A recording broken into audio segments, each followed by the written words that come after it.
ሰላም ጤና ይስጥልን። በመላው ዓለም የምትገኙ የተወደዳችሁ የሮሃ ቲቪ ተከታታዮች የነሐሴ 18 2018 ዓ.ም የረፋድ ዜናዎችን ይዘንላችሁ ቀርበናል። አርበኛ ሳሙኤል ባለድል ለአማራ ወጣቶች ጥሪ ሲያቀርብ፣ በጎንደርና ወሎ ቀጠናዎች ደግሞ ውጊያና ህዝባዊ ውይይቶች እንደቀጠሉ ነው። ዝርዝር ወደ ግንባር መረጃዎችን ይዘናል። ጉባኤ ረግጠው የወጡ ተመካካሪዎችን ቀርጻቸዋል በሚል የምክክር ኮሚሽኑንና የኢዜአን ጨምሮ በርካታ የሚዲያ ባለሙያዎች መታሰራቸው ተሰምተዋል። የህወሓት ከፍተኛ አመራሮች ለድርድር ወደ አዲስ አበባ ተጉዘዋል በሚል የሚነዛው መረጃ ሐሰተኛ መሆኑን አመራሮቹ አስታውቀዋል። በድንበር አካባቢ የሚገኙ ኤርትራውያንና ትግሬዎች በድሮን ጥቃት ስጋት ምክንያት መቀሌ አደባባይ ያልተከበረውን አሸንዳ በጋራ ማክበራቸው ተነግሯል። አሜሪካ በቴህራን ላይ የኢኮኖሚ ማዕቀቦችን እንደምትጥል ስትገልጽ፣ ኢራን በባህረ ሰላጤው የሚካሄዱ የነዳጅ ግብይቶችን ለማቋረጥ ትታለች። አድማጭ ተመልካቾቻችን አብራችሁ ልትቆዩ ከፈቀዳችሁ እነዚህ መረጃዎች በዝርዝር የምናሰማችሁ ይሆናል። የሮሃ ቲቪ ወቅታዊና ሀቀኛ መረጃዎች እንዲደርሷችሁ ቻናሉን ሰብስክራይብ፣ ላይክ እና ሼር በማድረግ አሁኑ ነው ቤተሰብ ይሁኑ።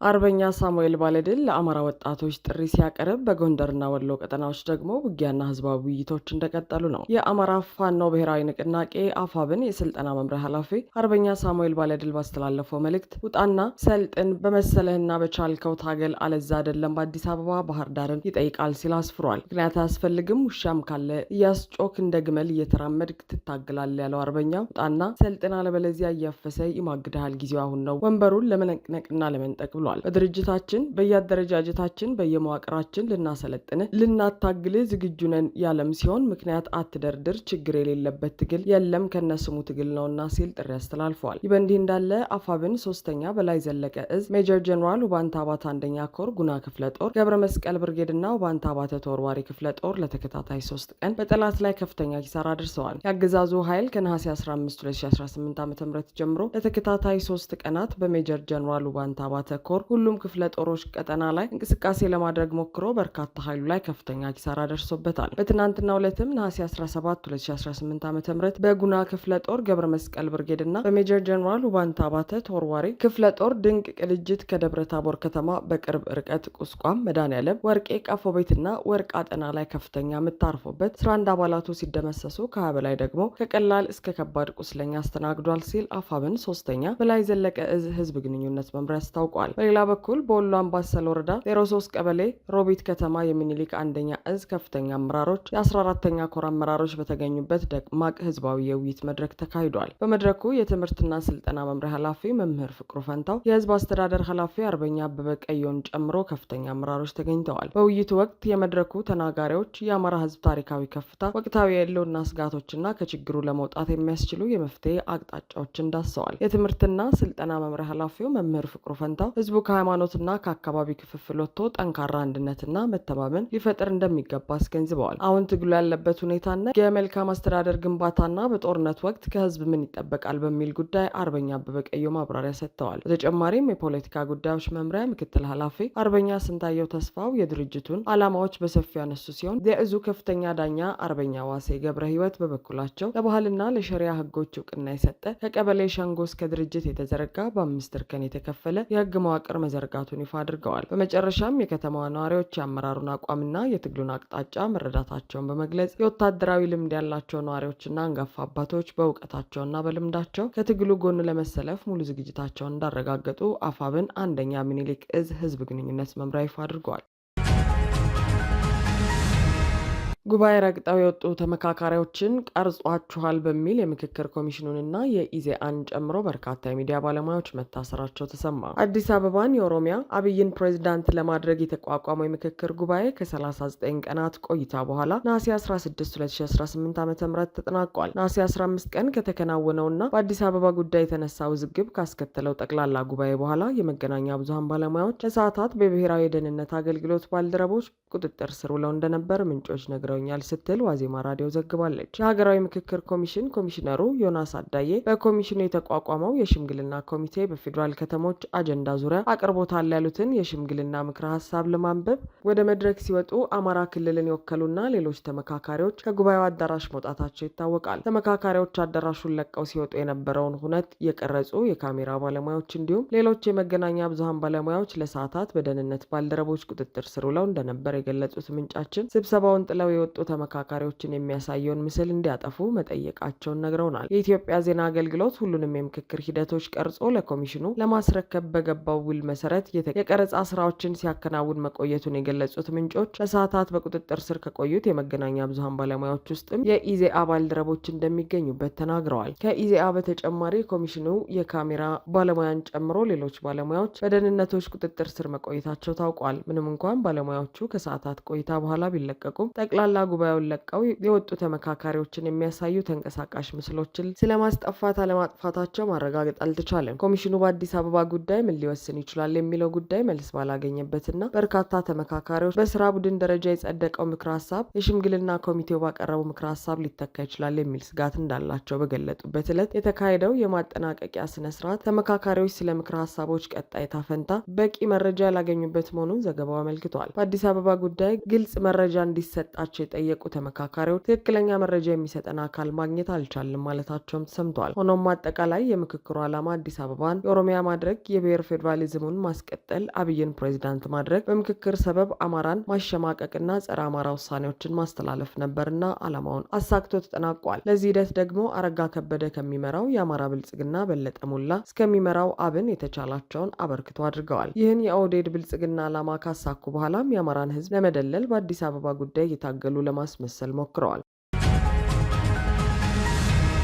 የህወሓት ከፍተኛ አመራሮች ለድርድር ወደ አዲስ አበባ ተጉዘዋል በሚል የሚነዛው መረጃ ሐሰተኛ መሆኑ አመራሮቹ አስታወቁ። የፕሪቶሪያውን የሰላም ስምምነት በዋናነት ያደራደሩት የአፍሪካ ህብረት ልዩ መልእክተኛና የቀድሞው የናይጄሪያ ፕሬዝዳንት ኦሉሴጉን ኦባሳንጆ አዲስ አበባ መግባታቸውን ተከትሎ የብልጽግና አገዛዝ ሐሰተኛና አሳሳች መልእክቶችን እያሰራጨ መሆኑን የህወሓት አመራሮች አጋልጠዋል። የአብይ አደጋ ጊዜ ተጠሪ የሆኑትና በ94 ዓመታቸው የብልጽግና ተላላኪ የሆኑት ኦባሳንጆ የአብይን ስልጣን ለማጽናት የተካሄደውን ምክክር መዝጊያ ለማድመቅ ከዘራቸውን ተደግፈው አዲስ አበባ ገብተዋል። ወደ አዲስ አበባ የገቡት አዲስ አበባን ከነዋሪዎቿ የሚነጥቀውን ምክክር ከማጽናት ባለፈ የአብይን የማሳሳቻ የድርድር ሂደት ለመተወን እንደሆነም እየተነገረ ነው። ሆኖም የኢትዮጵያን ጥምረትና ትብብር ያሰጋው ብልጽግና ከሰሞኑ ህወሓት ለሰላም በሬ ክፍት ነው በሚል ያወጣውን መግለጫ መነሻ በማድረግ የፕሮፓጋንዳ ዘመቻ ከፍቷል። ይህም ህወሓት ድርድር ፈልጓል በሚል ሰበብ ኦባሳንጆን ለሌላ የማይሳካ ድርድር ወደ መቀሌ ሊልካቸው አስበዋል። ታዲያ አገዛዙ በሚዲያ ሰራዊቱ በኩል ኦባሳንጆ ከአፍሪካ ህብረት ከፍተኛ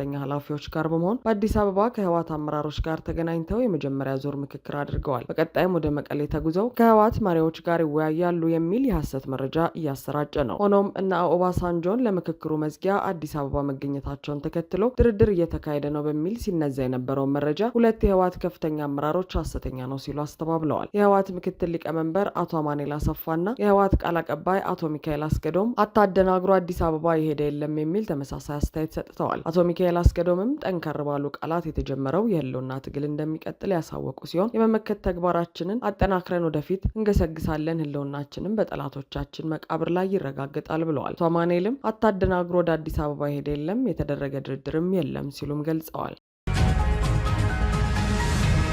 በድንበር አካባቢ የሚገኙ ኤርትራውያንና ትግሬዎች በድሮን ጥቃት ስጋት ምክንያት በመቀሌ አደባባይ ያልተከበረውን አሸንዳ በጋራ ማክበራቸው ተሰማ። በድሮን ጥቃት ስጋት የመቀሌው በዓል ቢሰረዝም የአሸንዳ በዓል በኤርትራ ድንበር አቅራቢያን ጨምሮ በተለያዩ ትግራይ አካባቢዎች እየተከበረ ነው። የትግራይ ክልል ባለስልጣናት የመቀሌውን ዋና የአሸንዳ በዓል አከባበር በድሮን ጥቃት ስጋት ምክንያት ቢሰርዙትም በትግራይ የሚገኙ ሴቶችና ልጃገረዶች በኤርትራ ድንበር አቅራቢያ የሚገኙ አካባቢዎችን ጨምሮ በተለያዩ የክልሉ ክፍሎች በዓሉን በማክበር ላይ እንደሚገኙ የክልሉ ሚዲያዎች ዘግበዋል። በትግራይና በኤርትራ ድንበር አካባቢ በተካሄደው በዓል የትግራይ ነዋሪዎችና ከጎረቤት ኤርትራ ሰንዓፈ ንዑስ ዞባ የመጡ ኤርትራውያን በጋራ ተገኝተዋል። ድምጽ ወያነ ባስተላለፈው ዘገባ መሰረት የጉለመህዳ ወረዳና የዛላምበሳ ከተማ ነዋሪዎች ከኤርትራ አንበሰት፣ ገለባ፣ ስርሃ፣ እምባብ ደሃን፣ ኮሆባይ፣ እንዳሹም፣ ሸመዛና ከሌሎች የሰንዓፈ ክፍሎች ከመጡ ኤርትራውያን ጋር በመሆን በዛላምበሳ ከተማ በዓሉን በጋራ አክብረዋል። በትናንትናው ዕለት በበዓሉ ላይ የተገኙት የምስራቃዊ ዞባ ምክትል ዋና አስተዳዳሪ አቶ ኃይላይ ገብረ ማርያም ባደረጉት ንግግር በትግራዋዮችና በኤርትራውያን መካከል እየተካሄደ ያለው ቀጣይነት ያለው ግንኙነት በሁለቱም የድንበር ወገኖች ለሚገኙ ማህበረሰቦች ሰላምን፣ ልማትንና ደህንነትን የሚያገለግል መሆን አለበት ብለዋል። አክለውም ሁለቱ ህዝቦች የጋራ ታሪክ፣ ባህልና ቅርጽ ያላቸው ከመሆኑም በላይ የተሳሰረ መጪ ዕድል እንዳላቸው ገልጸዋል። የበዓሉ ተሳታፊዎች በሁለቱም ወገን ያሉ ማህበረሰቦች በፖለቲካዊ ውጥረቶች ምክንያት ከባድ ዋጋ መክፈላቸውን ገልጸው አሁን የተጀመረውን የሰላም ሂደት ማጠናከር መጨመርና ትብብርን ማስፋፋት እንደሚገባ ጥሪ አቅርበዋል። ባህላዊ አልባሳት የሸበረቁ በሺዎች የሚቆጠሩ ሴቶችና ልጃገረዶች ታዳሚ የሚሆኑበት የዓመታዊ በዓል በመቀሌ የተሰረዘው በክልሉ ከተካሄዱ ተከታታይ ጥቃቶች በኋላ በድሮን ጥቃት ኢላማ ሊደረግ ይችላል በሚል ስጋት ነው። ረቡዕ ዕለት በተፈጸመው የመጨረሻው ጥቃት ቢያንስ 14 ሲቪሎች መቁሰላቸው ተዘግቧል።